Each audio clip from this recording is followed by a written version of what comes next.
Allez, c'est parti pour cette tarte tomate cerise. Là, il me restait un petit peu de feuilletage, j'ai un moule. J'ai les tomates cerises, j'en ai plein le jardin, donc ce sera parfait. Laver, enlever les petites queues. Là, j'ai de la moutarde, un peu d'huile d'olive, du basilic, et puis on va s'y mettre tout de suite. On étale et on prend cette tarte. Vous allez voir, c'est quand même assez... c'est très rapide. Là, j'ai foncé ma tarte et je fais rien avec les bords. Je les laisse juste comme ça, les bords. J'ai égalisé un petit peu. Hein. J'ai essayé de garder le même hauteur, même hauteur. Je pique, important. On a préchauffé un four hein, à 180 degrés, 190.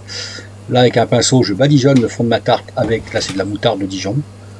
C'est assez forte, celle-ci. C'est selon votre... Vous pouvez mettre de la moutarde à l'ancienne aussi. Voilà.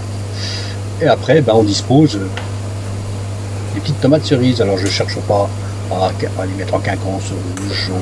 Je mets tout comme ça. Je les coupe en deux.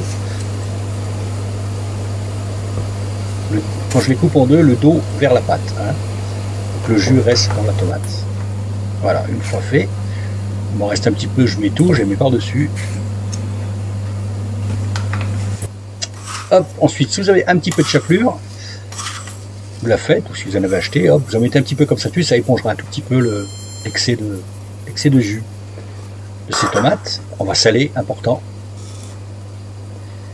On va saler, on va poivrer, rajouter les... Vous pouvez mettre des 4 épices, ce que vous voulez, à convenance. L'idée, c'est une palette de crème, très peu de corps gras. Voilà, c'est très light, on va dire. Là, c'est du basilic que j'ai dans le jardin aussi, un petit peu de basilic par-dessus. Je vais rajouter un petit peu d'herbe de Provence parce que j'aime bien. Hop, voilà, un petit peu d'huile d'olive dessus. Un petit peu, j'ai dit. Voilà, c'est histoire de donner un petit peu de goût quand même. Voilà, hop, c'est tout. Le bord, on va le rabattre comme ça légèrement. Juste le poser comme ça sur les tomates, sans appuyer, sans rien du tout. Juste le poser comme ça. Ça nous fera notre petite bordure sympathique. Voilà, et cette tarte, eh ben, vous la mettez au four pour 30 à 40 minutes, à 180 degrés, 190 selon votre four. Et ça va vous sortir une tarte comme ça. Voilà. C'est pas mal. Hein? C'est vite fait, vous avez vu ça? Allez, c'est à vous.